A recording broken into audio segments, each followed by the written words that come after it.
अस्सलाम वालेकुम अज़ीज़ान एमन, आपको आपके दोस्त आपके भाई तैयब इजाज़ का सलाम है। अगर आपने विज़िट वीज़ा किसी भी जगह का अप्लाई करना है तो ये चेक लिस्ट है, ये चेक लिस्ट आपको फॉलो करनी है। अगर आपने कहीं का भी विज़िट वीज़ा अप्लाई करना है तो ये वीडियो आपको मैं इसलिए भेज रहा हूँ क्योंकि आपने डेफिनेटली मुझसे रब्ता किया होगा कि आपको विज़िट वीज़ा अप्लाई करना है किसी भी मुल्क का। विज़िट वीज़ा, नॉट आपका कोई भी आपका जो वर्क परमिट स्टडी वीज़ा नहीं है, ये विज़िट वीज़ा की चेक लिस्ट है। कौन कौन सी चीज़ें मुझे चाहिए होंगी ताकि मैं वैल्यूएट कर सकूँ कि आप एलिजिबल हैं या नहीं, क्या आपका केस लिया जा सकता है, क्या आपका केस प्रोसेस किया जा सकता है या नहीं।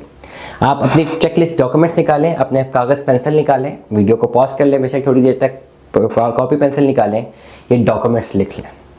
दुनिया के किसी भी मुल्क का आपने पाकिस्तानी पासपोर्ट पर अगर विज़िट वीज़ा अप्लाई करना है, सबसे पहले ये डॉक्यूमेंट्स ज़रूरी हैं और उसके अलावा जो बाकी चीज़ें हैं वो ज़रूरी हैं। मुझे आपसे क्या क्या चाहिए होगा, आपके पास एक वैलिड आईडी होनी चाहिए, वैलिड पासपोर्ट आपका कम से कम जो 2 साल तक वैलिड हो वो होना चाहिए, ठीक है।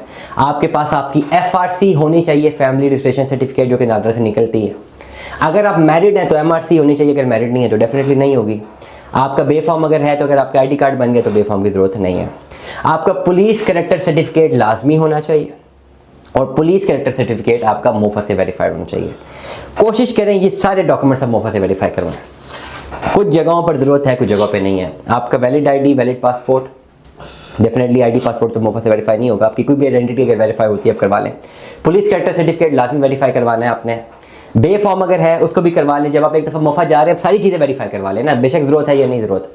आपका FRC वेरीफाई होना चाहिए, MRC वेरीफाई होना चाहिए। ये डॉक्यूमेंट्स तो लाजिमुल मलजूम हैं, ये तो आपकी आइडेंटिटी को शो करते हैं। पुलिस कैरेक्टर सर्टिफिकेट, आपकी FRC, आपकी MRC, ये आपकी आइडेंटिटी को शो करता है, आपकी वैलिड आईडी, वैलिड पासपोर्ट। इसके बगैर तो आप एलिजिबल ही नहीं है। नंबर 1 आपको साइड पे रख। अब अगर आपने विजिट वीज़ा की तरफ जाना है तो आपके पास एक प्रॉपर सोर्स ऑफ इनकम होना चाहिए। आपने मुझे मैसेज पे लिख के बताना है कि आपका सोर्स ऑफ इनकम क्या है, कारोबार करते हैं या नौकरी करते हैं, इसका जवाब आपने मुझे देना है। प्लस आपने मुझे बताना है कि आपकी मंथली इनकम कितनी है और एक्सपेंडिचर कितना है, और ये सच वाला बताना है, झूठा नहीं, सच बताना है। भले कारोबार या सेल्फ एम्प्लॉयड कारोबार, बिजनेस या ओवरऑल आपकी नौकरी है, जॉब पर्सनल है। उसके नीचे आपने मुझे बताना है कि आपकी मंथली इनकम और एक्सपेंस। मुझे कोई इससे जो है सरोकार नहीं है कि आप कितना कमाते हैं कितना नहीं, अल्लाह ताला आपको बहुत दे ना एम्बेसी को। लेकिन ओवरऑल जब हम केस पुट अप करते हैं तो एम्बेसी का पहला ये चीज़ देखनी होती है कि आपकी अर्निंग कितनी, एक्सपेंसेस कितने हैं।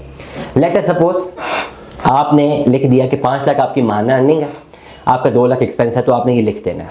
इसके साथ आपने मुझे बैंक स्टेटमेंट भेजनी है अपनी 6 महीने की, 6 महीने की बैंक स्टेटमेंट। प्लस अगर आपके पास आपने जॉब कर रहे हैं तो आपके पास जॉब लेटर, 6 महीने की सैलरी स्लिप होनी चाहिए। और अगर आप बिजनेस कर रहे हैं तो आपका NTN नंबर, आपका बिजनेस रजिस्ट्रेशन सर्टिफिकेट और बिजनेस के हवाले से जितने भी डॉक्यूमेंट्स हैं वो आपने मुझे भेजने हैं। अगर कहीं का भी आपने विजिट वीज़ा अप्लाई करना है, जैसे ब्राज़ील भी है, UK भी है, कनाडा भी है, ज़्यादातर लोग जो है शेंजन वीज़ा अप्लाई करना चाहते हैं। USA के वीज़ा का ये एप्लीकेबल इसलिए नहीं होगा क्योंकि वो इंटरव्यू बेस पे होता है, लेकिन वो भी आपने डॉक्यूमेंट ज़रूर हमें भेजने, उसको वेरीफाई करके हम बता देंगे कि आप अप्लाई कर सकते हैं कि नहीं कर सकते हैं। दुनिया के किसी भी मुल्क के लिए अगर आपने विजिट वीज़ा अप्लाई करना है तो ये डॉक्यूमेंट्स होना बहुत ज़रूरी है। डॉक्यूमेंट्स आपके पास अगर होंगे तो आप मुझे सारे डॉक्यूमेंट्स भेजेंगे। आपने अगर विजिट वीज़ा के लिए कहीं पर भी अप्लाई करना है तो ये विजिट वीज़ा है, मैं अगेन बात कर रहा हूँ, ये वर्क परमिट स्टडी नहीं है, सिर्फ visit visa, only visit visa as a tourist जो भी है। प्लस आपने मुझे ये बताना है लास्ट बट नॉट लीस्ट कि आपने ये विजिट करने क्यों चाह रहे हैं, रीज़न ऑफ विजिट क्या है, ये मस्ट होना चाहिए। कितने दिन का स्टे करना चाह रहे हैं ये भी आपने लिखना है, ये मस्ट होना चाहिए। और ट्रैवल हिस्ट्री अगर कोई है तो वो क्या है, किस किस मुल्क में आपने ट्रैवल किया हुआ, ये सारी चीज़ें। जब ये आप डाटा मुझे रिटर्न फॉर्म में भेजेंगे मेरे लिए एनालाइज करना बहुत आसान हो जाएगा कि आइदर आप एलिजिबल हैं, आपका वीज़ा अप्लाई किया जा सकता है जिस मुल्क का आप कह रहे हैं या नहीं। किसी भी मुल्क का आपने विजिट वीज़ा अप्लाई करना है तो आपने ये वीडियो आपके पास पहुंचेगी, ये वीडियो आप देखेंगे, ये सारे डॉक्यूमेंट्स कंप्लीट करेंगे और रिटर्न फॉर्म में मुझे भेजेंगे। मैं आपको 2 मिनट में बता दूंगा कि इधर आप अप्लाई कर सकते हैं या नहीं। ठीक है, ओके। दुआ में याद रखिएगा, अपना बहुत सारा ख्याल रखिएगा। Stay tune with us. अल्लाह हाफ़िज़।